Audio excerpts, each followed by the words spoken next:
The bond market is so bad right now.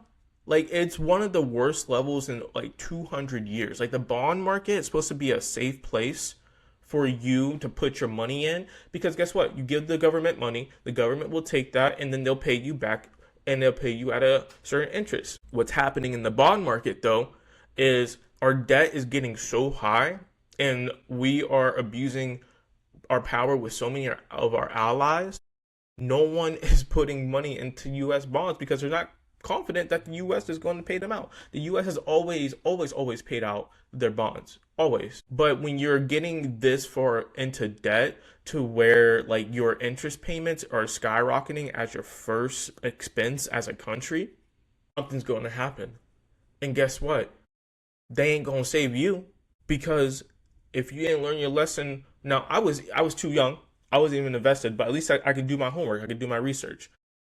What happened in '08 when everything crashed, right? They didn't save us. They didn't save the American people. No, they bailed out the banks. It worked.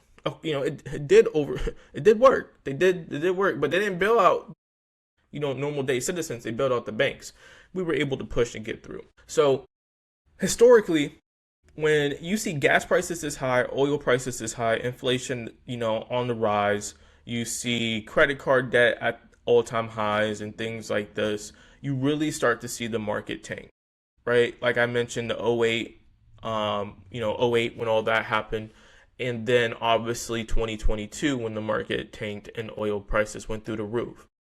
Now, again, I don't really try to make it political, but obviously politics goes into economics. So if you follow economics, their political decisions, national, international decisions essentially impact that, right?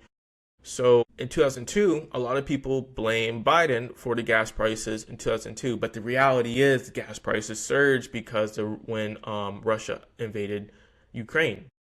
You can't stop Russia from invading Ukraine. Like we can't just go boots on the ground, or we can't just go attack Russia because they invaded Ukraine. That will automatically trigger a World War III, right? So you can't just do that. So we can't help that Russia invaded Ukraine. And you can say, well, Biden's weak enough to do it. Okay, well, why isn't the war ended now in Ukraine? If we have a different president, if we say that he was too weak, why is it still ongoing? It's because there's a lot of things that comes with war that we don't understand as normal people. One thing we do know is that if we do fully intervene, it is an automatic World War III, right? And that's something that you don't want to essentially happen. So when we go over, the economy and everything, don't pay attention to what Fox is saying. Don't pay attention to what CNN is saying.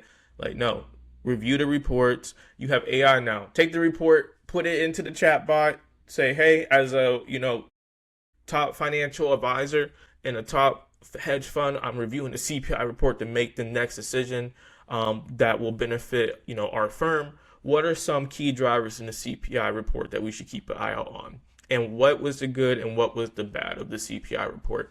Let it read that PDF. It's going to spit out all the details and it's going to tell you, the underlying data with the CPI report. And the same thing with the job report. We actually beat the job estimate for the job reports.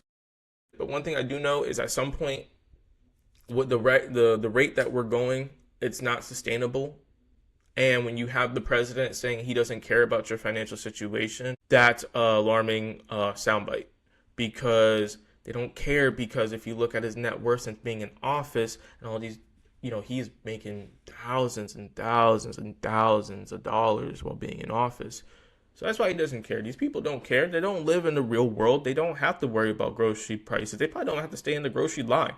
And it's not even just Trump. It's anyone at that level. They don't care. They're good. That's all that matters. They're good. They're inside investing. They're making tons of money, millions of dollars by getting this information before, a decision's made and they're going to go invest into that stock. That's why right now there's a investigation going on for insider trading for oil prices.